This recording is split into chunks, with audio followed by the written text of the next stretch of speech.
Oke, lanjut ke Oke. adik Haniah nih. Adik Haniah mau tanya apa nih ke kakak? Ya, Ania, silakan. Aku mau nanya, kalau Dracula kok pas waktu kecilnya jahat? Oh ya, oke. Nah, kenapa Dracula waktu kecilnya jahat? Karena dia tidak disayang sama ayahnya. Dia iri sama adiknya yang lebih disayang sama ibunya. Adiknya kan baik tuh, Radu ya. Radu itu akhirnya nanti masuk Islam dan menjadi sahabatnya Al-Fatih. Dia pokoknya sebel sama orang-orang yang tidak mau nurut sama dia. Nah, karena nggak disayang sama ayah dan ibunya, dia jadi ingin menunjukkan bahwa saya ini hebat loh. Kalau kalau orang disayang kan nggak perlu kayak gitu, ya kan? Kalau kita disayang sama ayah dan ibu kita nggak perlu nunjukin aku hebat karena aku udah disayang kok, ya kan? Aku jadi anak baik kok karena ayah dan ibuku sayang sama aku. Tapi kalau ayah dan ibunya kejam sama dia, kadang-kadang suka dipukul, kadang-kadang suka dijewer, lama-lama dia merasa aku nggak disayang. Jadi aku harus meniru apa yang dilakukan orang tua aku. Kalau aku dipukul, aku akan memukul anak lain. Kalau aku dijewer, aku akan menjewer anak lain. Kalau aku dimarahin, aku akan menghina dan memarahi anak lain gitu. Nah, kenapa Dracula jadi kejam? Karena dia nggak disayang sih sama orang tuanya, ya kan?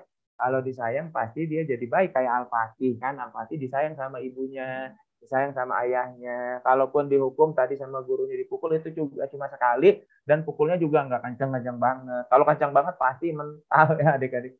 Pasti terluka. Nah, dihukum sedikit setelah itu dia sadar jadi anak baik. Gitu Hania. Oke, lanjut ke adik Fayad nih. Ayo adik Payat. Saya mau tanya. Ya, sila. Oh ya, bentar. Hmm. Hmm, kenapa pasukan Muslim tuh dihukumnya itu ditusuk, dijadiin sate, bukan dibuat lain aja sama Dracula. Oh Kok dia ya. pakai sate aja?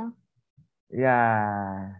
Nah, karena Dracula itu senangnya menyiksa. Payat ya. Jadi kalau kalau orang lain apa ya dihukumnya cepat gitu ya, misalnya apa ya ya pokoknya dihukum dihukum kalau misalnya nih kalau misalnya eh, dihukum dengan pedang itu matinya cepet kan, tapi kalau ditusuk sama kayu itu matinya lama. Nah, jadi si Dracula ini sangat kejam karena dia senang menyiksa orang. Jadi dia senang melihat musuh-musuhnya itu tersiksa gitu. Bahkan ceritanya dia melihat orang disiksa sambil makan. Wah, kejam banget. Pokoknya ini benar-benar lebih kejam daripada Dracula mitos adik-adik. Jadi kalau Dracula mitos itu nggak ada apa-apanya lah, ya kan? Ya cuma gitu-gitu aja lagian nggak benar-benar ada. Tapi Dracula yang asli ini kejam banget. Kakak bisa ngebayangin nanti di akhirat itu si Dracula asli ini pasti akan disiksa dengan siksaan yang jauh lebih kejam karena dia banyak banget menyiksa orang. Jadi dia menghukum mati tapi dibuat si yang orang yang dihukum itu tersiksa dulu gitu. Makanya ditusuk pakai kayu gitu Fayat.